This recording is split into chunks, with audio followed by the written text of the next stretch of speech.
Bonjour tout le monde, eh ben écoutez, c'est exclusif de la Vitipilène 401 Husqvarna, prêté généreusement et amoureusement par Marc de la concession Komamoto Annecy et concessionnaire exclusif Husqvarna pour les deux Savoies.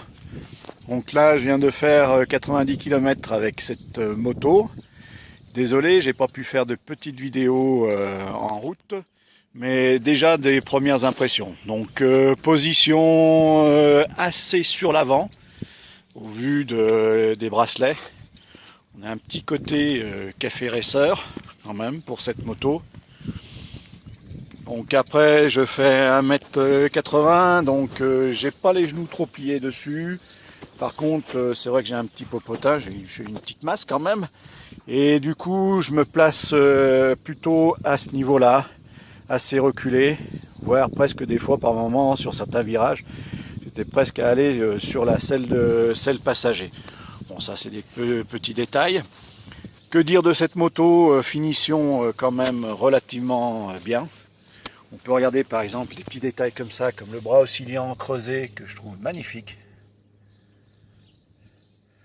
Le support de plaque arrière, après on aime ou on n'aime pas, il y a une option apparemment. On peut changer les choses, il n'y a pas de problème. Au niveau des commodos, tout tombe pas trop mal sous la main. Les clignotants, ça va, avec le pouce on arrive à gérer, appel de phare aussi, pareil, donc c'est très simple. Seule petite chose qui me chagrine un peu, c'est que ces commodos sont assez gros, assez volumineux, alors qu'il n'y a absolument pas beaucoup de boutons dessus, il n'y a pas plus d'infos.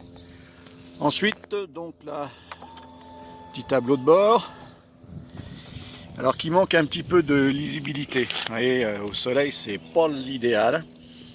Après, on a des infos quand même assez sympas. Hein.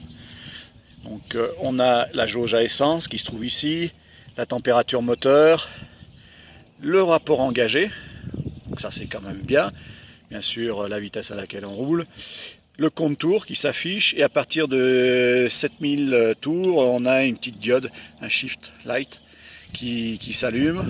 Bien sûr, ABS sur cette moto, qui est là. Et ensuite, donc pour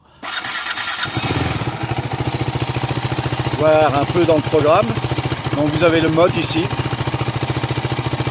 vous faites défiler. Donc là, on a le trip actuel.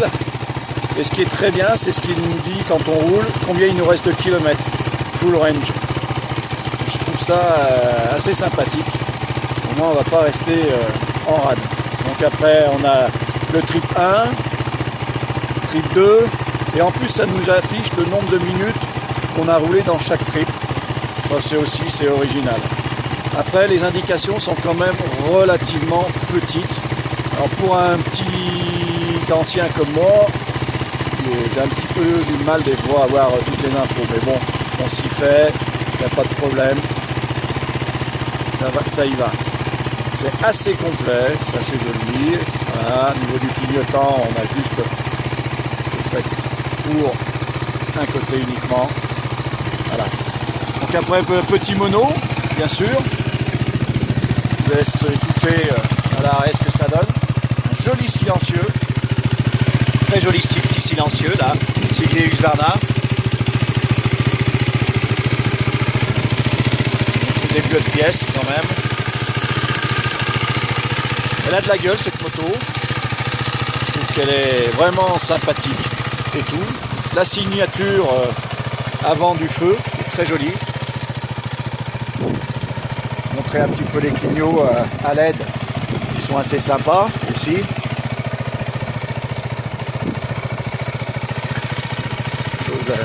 Joli, on les voit bien, on double les véhicules. Que dire d'autre?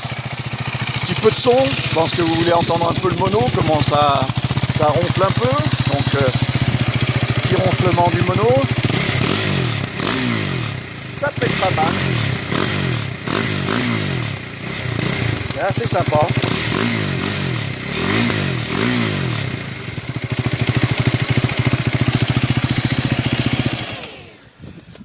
Ensuite, les impressions. Alors, petite fourche inversée. Très franchement, pas de grosses plongées. Par contre, dès qu'on est sur des petites routes dégradées, comme j'ai pris là aujourd'hui pour cet essai, et qui c'est sur notre Haute-Savoie, c'est vrai qu'on est un petit peu chahuté. Ça ballotte un petit peu dans tous les sens, mais ça ne pompe pas. On a des petits coups, voilà, c'est pas la plus confortable des motos, c'est pas voilà ce qu'on peut s'attendre à un Pullman type GS ou Vestrom 1000, voilà, dans ces lignées-là de motos très confortables. Ça reste un petit roadster super caractère, avec des petits défauts de suspension, logique, on est un petit peu chahuté. Alors on n'est pas, c'est pas sauteur, on va pas sauter dans tous les sens et puis perdre le contrôle de la moto, pas du tout. On est juste chahuté, voilà. C'est assez sec comme suspension, ça me dérange pas trop personnellement, malgré mon grand âge, je rassure, donc voilà. Après, que dire quand on est en ville, c'est un petit peu compliqué quand même, parce que c'est un mono, faut pas l'oublier, et en dessous de 3000, elle aime pas énormément. Donc il faut essayer de rester au-dessus de 3000, 3005, pour avoir une moto qui est souple quand même, parce qu'on va rouler sur un filet de gaz, mais c'est une petite habitude à prendre. Mais ça se fait bien. Après, la montée dans les tours, franchement, super. On a un petit coup de cul là qui arrive vers 6000 et une poussée après sympathique, au-delà de 7000 tours bien sûr.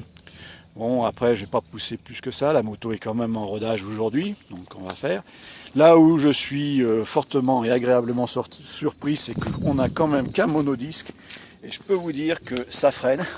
Il y a des plus grosses qui feraient bien de se mettre à la page par rapport à ça. C'est franchement bluffant.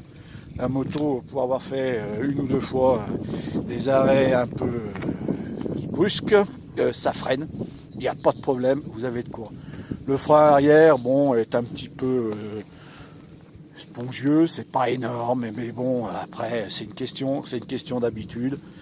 Franchement, un bon compromis, une bonne petite moto à découvrir, à aller essayer.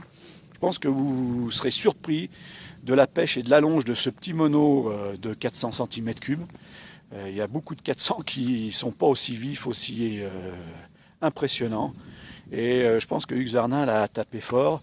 Si vous avez envie d'un look décalé, si vous avez envie d'une moto qui quand même vous permet de vous balader facilement le week-end ou même la semaine ou même tous les jours, là vous avez de quoi vous faire plaisir. Et franchement, un tarif quand même raisonnable. Il est vrai un petit peu haut, mais au vu de la qualité de la moto et de la finition, je pense que c'est jouable, c'est jouable. Voilà, écoutez, je vais essayer de faire une petite vidéo en action pour que vous voyez un peu comment elle se comporte. C'est pas sûr que j'y arrive, voilà, mais en tout cas, voilà, un rendu complet sur cette petite Vitipilienne 401. Et bientôt l'essai de la Stapilienne en 400, et j'ose espérer bientôt aussi la 700, puisque la concession Coma Moto Marc a reçu ce matin les 701. Et ça sera un autre reportage. À bientôt, bye.